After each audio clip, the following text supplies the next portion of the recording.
Bonjour, comment vous sentez-vous aujourd'hui?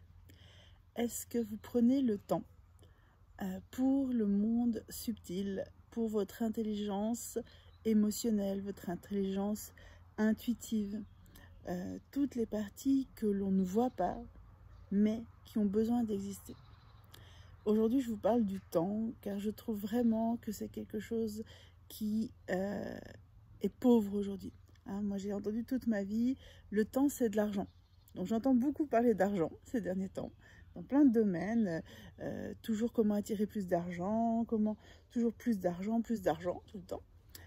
Et pourtant, pour moi, la plus grande richesse, c'est le temps. Bien sûr, on a besoin d'argent pour faire du troc. Mais une vraie richesse, c'est le temps. Le temps, pourquoi? Le temps pour nos projets, le temps pour nos idées, le temps pour digérer, pour créer, le temps aussi pour s'écouter. Je vois que des réactions, que des choses où on est tout le temps dans la précipitation. Faut aller vite, faut être toujours plus performant. On a des idées sur les autres, on a défini ce que vivent les autres, on regarde toujours la pointe de l'iceberg, mais on reste toujours sur les apparences. Voilà. Et honnêtement, moi, dans mon expérience, depuis le temps,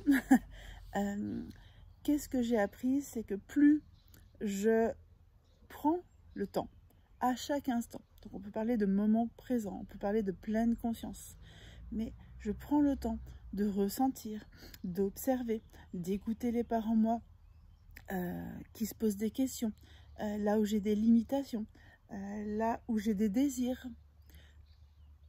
Plus ma vie prend un format qui me convient, plus je me sens sereine à l'intérieur, dans tous les milieux de ma vie, dans toutes les expériences de ma vie. Et vraiment, le temps aujourd'hui, c'est vraiment quelque chose d'important. C'est-à-dire que dans notre quotidien, le matin, on se lève, on est déjà pressé par le réveil, pressé par les actions à faire, pressé par les to-do list à barrer, pressé par la performance, pressé par les factures. Et bien sûr, le temps, c'est quelque chose qui s'apprend, parce qu'en fait, on nous a tellement éduqués à aller vite, à faire vite, à être tout le temps dans l'action physique et non dans l'action subtile, parce que pour moi, j'associe ça vraiment comme quand vous mangez. Quand vous mangez, vous allez manger à midi, par exemple, et vous allez digérer que 7 heures, 8 heures plus tard. Et pendant tout ce temps, il se passe de nombreuses choses dans votre corps auxquelles vous ne faites pas attention. Quand la nuit vous vous couchez, le soir vous vous couchez, dans la nuit vous êtes en sommeil et pourtant dans votre corps il se passe plein de choses. Et il est important dans notre quotidien de s'offrir des espaces comme ça, où on prend conscience, on s'arrête et on laisse faire. Voilà. Bien sûr, c'est pas facile. On est tellement habitué à contrôler, à mentaliser. On a peur de laisser du vide. Alors, on peut parler de foi, on peut parler de confiance, on peut parler de laisser faire la vie. Chacun y trouve un sens, mais je vois quand même beaucoup de personnes qui n'y arrivent pas, qui sont oppressées, qui sont dans la réaction. Donc, biologiquement, il y a une raison aussi. Il n'y a pas que... C'est pas vous qui avez un problème, entre guillemets, une difficulté, une incompétence. C'est vraiment notre cerveau qui, lui, a besoin de réaction. Parce que chaque chose que vous vivez, en fait, pour lui, c'est un challenge, c'est un risque, c'est un danger, parce que vous ressentez des émotions. Donc, il vous dit, réagissez.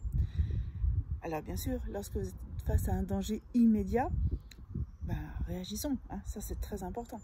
Mais la plupart de nos dangers, aujourd'hui, sont réels, mais sont plutôt liés à quelque chose d'illusoire, lié à notre fonctionnement, à notre structure sociale.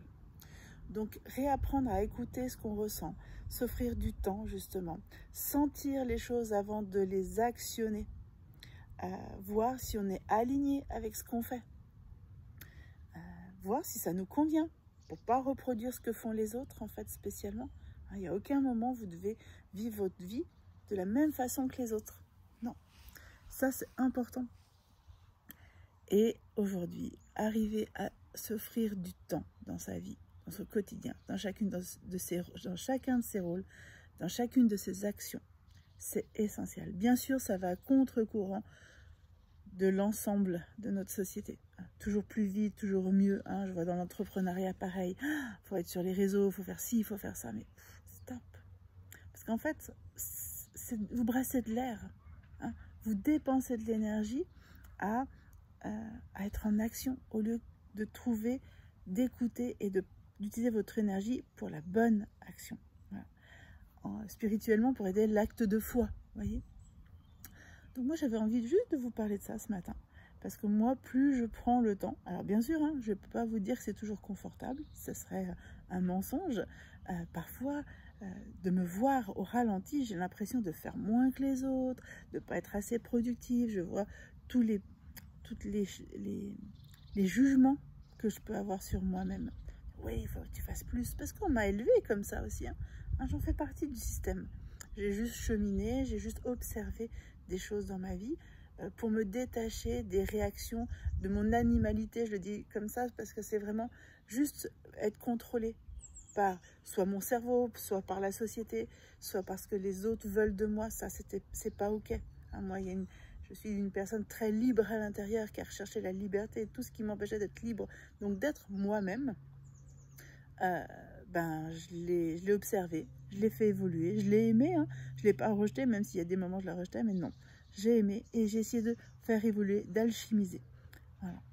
Donc, juste réfléchissez à comment vous offrez du temps ou qu'est-ce qui vous fait peur de prendre du temps hein, dans vos objectifs, dans vos choix, dans votre quotidien. Qu'est-ce qui est dangereux pour vous? Voilà.